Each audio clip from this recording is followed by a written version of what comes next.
La parole est à Madame Nathalie Porte.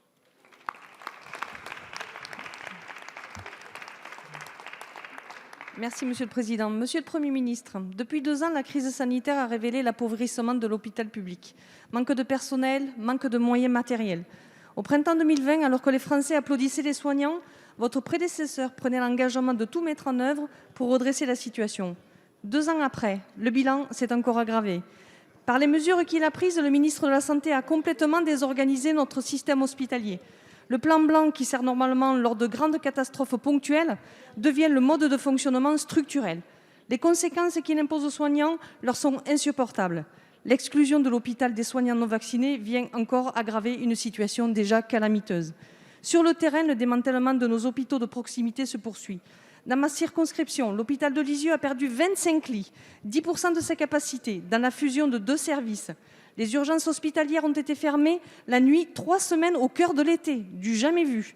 Depuis la semaine dernière, ce sont les urgences pédiatriques qui sont fermées la nuit. L'hôpital de Falaise subit les mêmes situations dramatiques. Alors vous allez me répondre que l'État est présent, que le Ségur de la santé va apporter des millions d'euros pour reconstruire l'hôpital. Ce n'est même plus le sujet. Vous nous parlez d'une perspective d'hypothétiques travaux à 10 ans, quand le besoin de moyens humains s'impose dès aujourd'hui. Nous sommes en colère de vous voir accompagner l'effondrement de nos hôpitaux de proximité.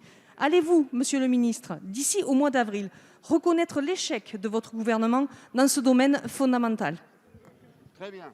Merci. La parole est à Madame Brigitte Bourguignon, ministre déléguée auprès du ministre des Solidarités et de la Santé.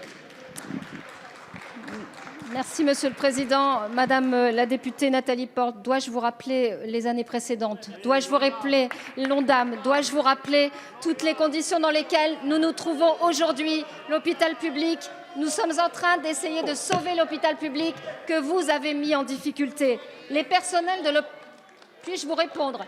Les personnels de l'hôpital de Lisieux dont vous parlez et qui font état de revendications, nous y répondons. Vous le savez, Madame la députée, comme vous l'avez dit, oui, quand on investit 36 millions sur votre hôpital de Lisieux que vous évoquez, oui, on essaie de répondre au manque d'attractivité et on répond au malaise de l'hôpital public.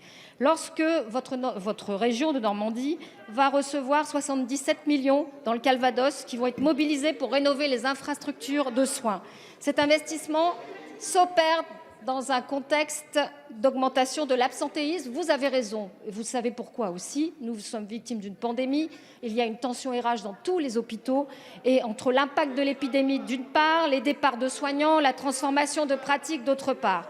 Pour y répondre, nous avons demandé à des cellules territoriales de suivi aux ARS pour suivre ces établissements, notamment en crise, publics, privés, avec un apport de soignants libéraux aussi, en priorisant les réponses sur les services d'urgence, de pédiatrie et des maternités, celles que vous évoquez. Je rappelle que sur votre région, près de 100 000 soignants ont bénéficié de revalorisations salariales pour plus de 300 millions d'euros au total. C'est une réponse structurelle pour rendre attractifs ces métiers. C'est essentiel dans un contexte où votre hôpital, justement, a été conduit à fermer temporairement 3 lits. À Lisieux, cette réponse locale s'est déclinée pour faire face et qu'aucune rupture n'ait lieu.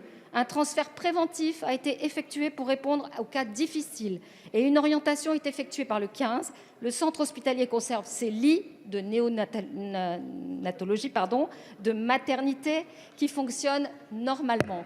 Un plan plus durable de renforcement des équipes du centre hospitalier est en cours et une rencontre, et vous le savez, est prévue d'ici la fin du mois de janvier entre toutes les parties prenantes. Madame la députée. Alors bien évidemment, je connaissais la réponse, qu'on soit bien clair. 10 ans maintenant qu'Emmanuel Macron et ses soutiens sont au gouvernement, à brasser du vent comme des éoliennes. Nous voulons davantage de soignants sur le terrain maintenant. Valérie Pécresse veut augmenter le nombre de soignants, elle le fera.